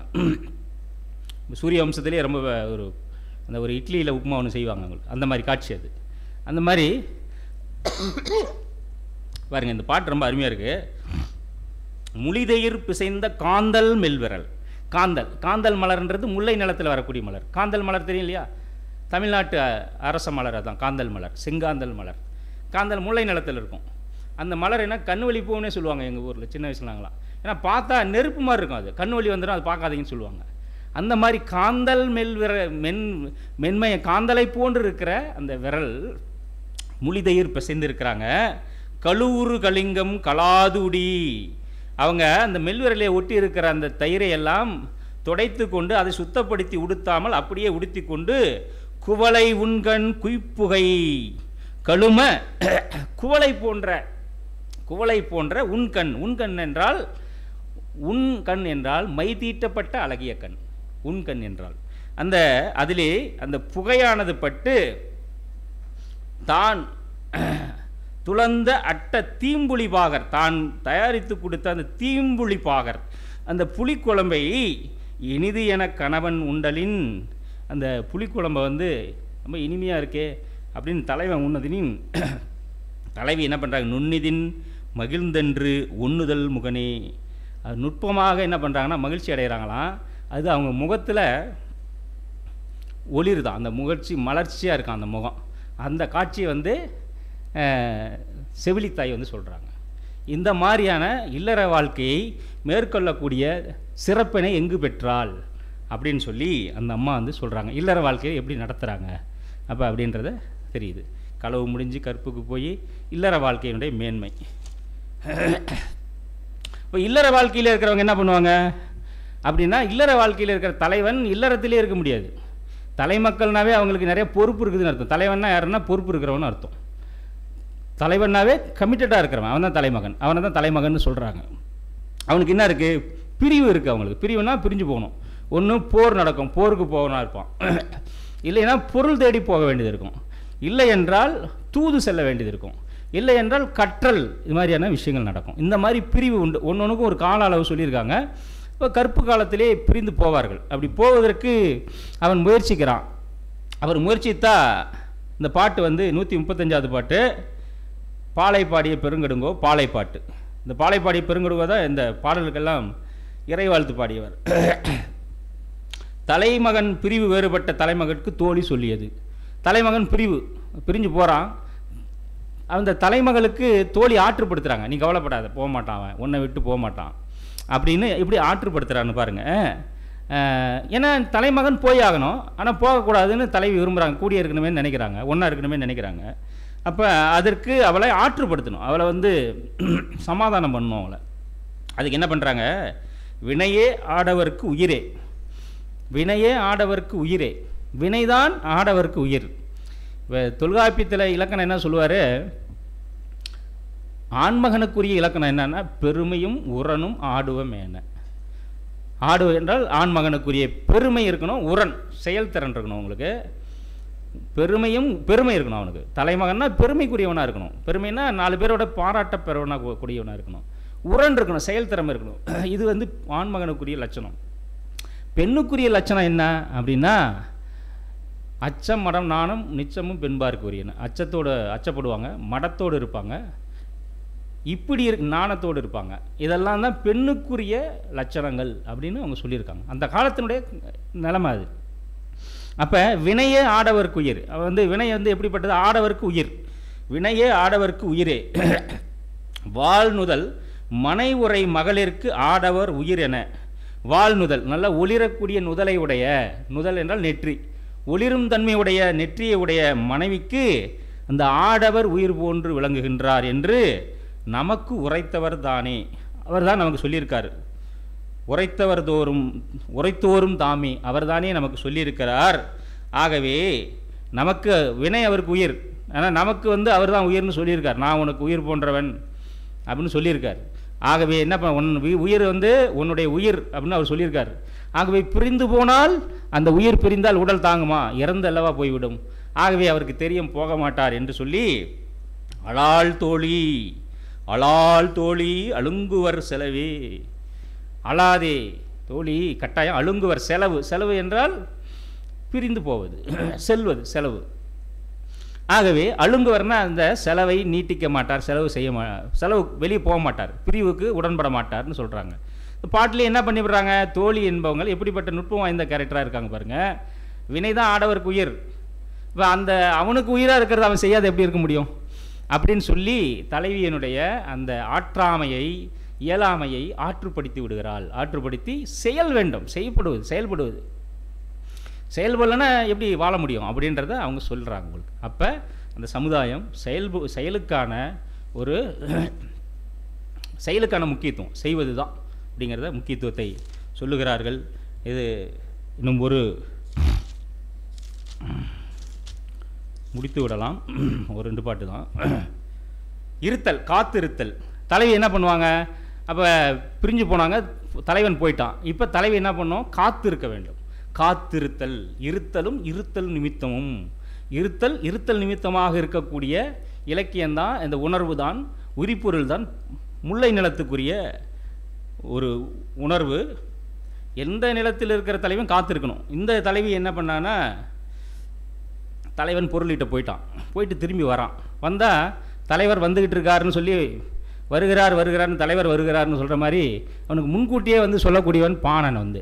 அந்த மாதிரி தலைவிகிட்ட வந்து சொல்கிறாங்க, தலைவன் வரான், வந்துக்கிட்டே இருக்கான் அப்படின்னு சொன்னோடனே உடனே அந்த அம்மாவுக்கு மகிழ்ச்சி தாங்க முடியல. நீ பார்த்தியா, இல்லை யாரையாவது சொன்னதை கேட்டியா, நீ எப்படி உனக்கு தெரியும், சொல்லு, நீ சொன்னினா, நீ இதை நான் ரொம்ப விருப்பத்தோடு கேட்குறேன், சொல்லு, உனக்கு இதை மட்டும் நீ சொன்னினா உனக்கு நான் என்ன பண்ணுவேன்னா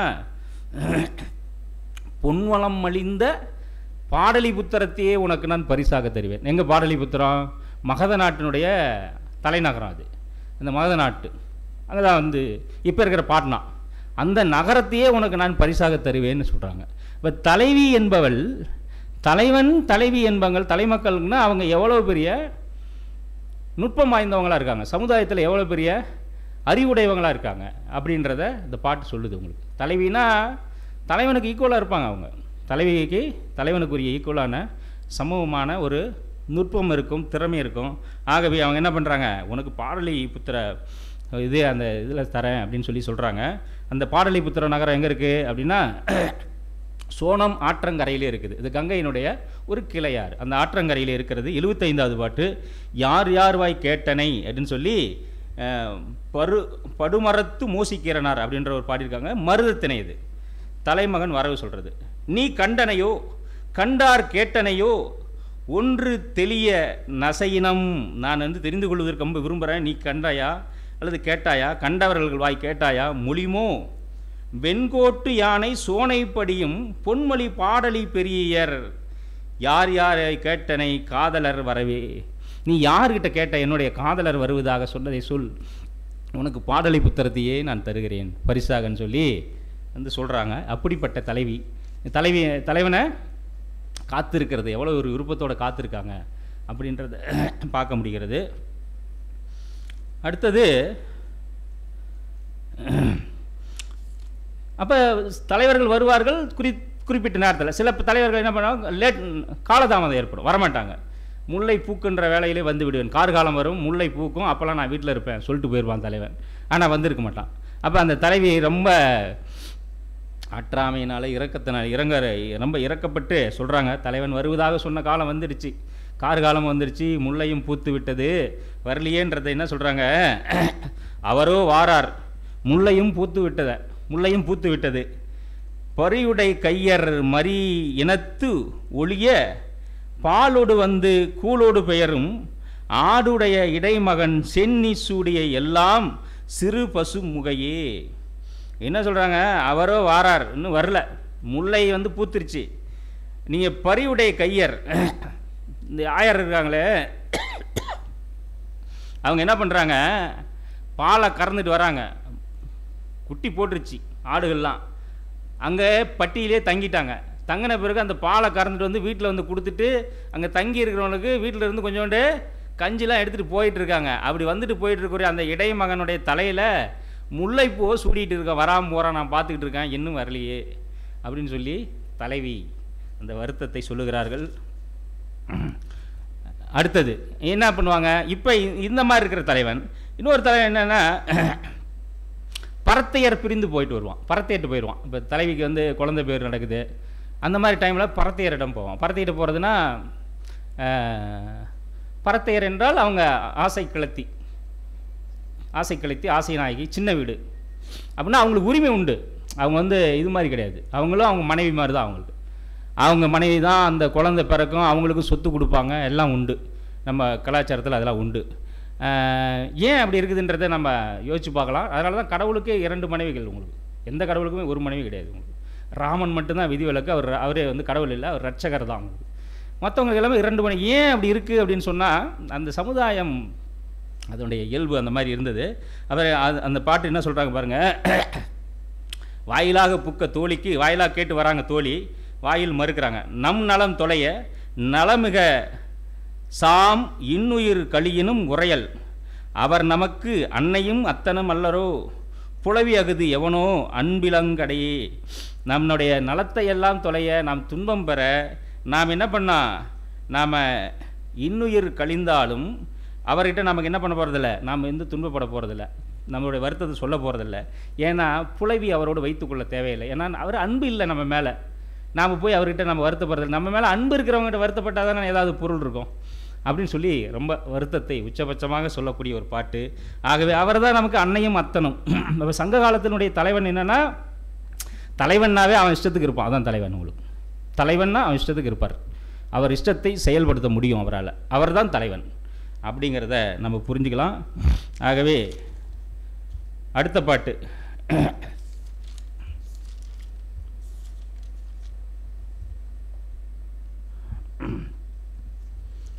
கற்பு நிலை இல்லற வாழ்க்கையில் என்னென்னா, இப்போ இல்லற வாழ்க்கையில் வந்துடுறாங்க, இப்போ அவங்களுக்கு களவு வாழ்க்கையில் தொடங்குறாங்க. அப்போ களவு வாழ்க்கையில் தொடங்கும்போது எவ்வளோ இனிமையாக இருந்திருக்கும் உங்களுக்கு.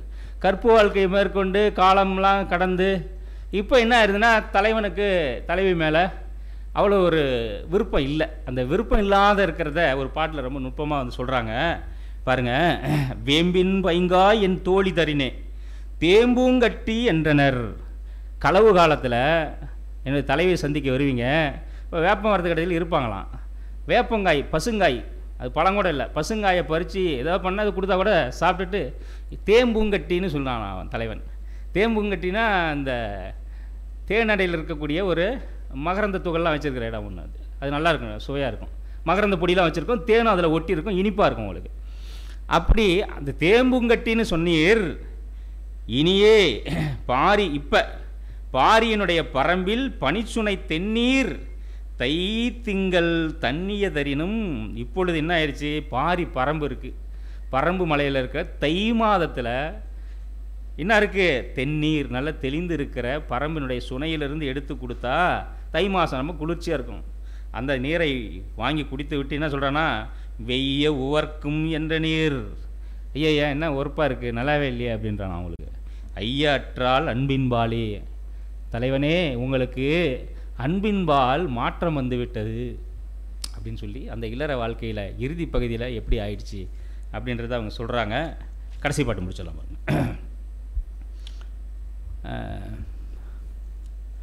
இப்படி இருந்தாலும் தலைவி என்ன விரும்புகிறாங்க, அந்த காலத்தில் தலைமக்கள் என்ன விரும்பினாங்க, தலைவி என்ன விரும்பினா அப்படின்றத ஒரு பாட்டில் 49வது பாட்டு அம்மூவனார், இது நெய்தல் திணை பாட்டு.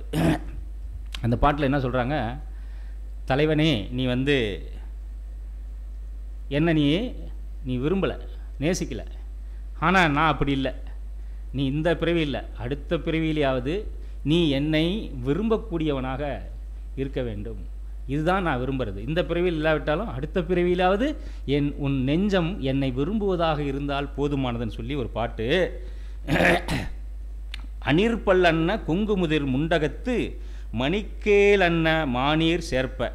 எப்பா நீ வந்து அணில் முள் மாதிரி, அணில் பல் மாதிரி முள் இருக்கக்கூடிய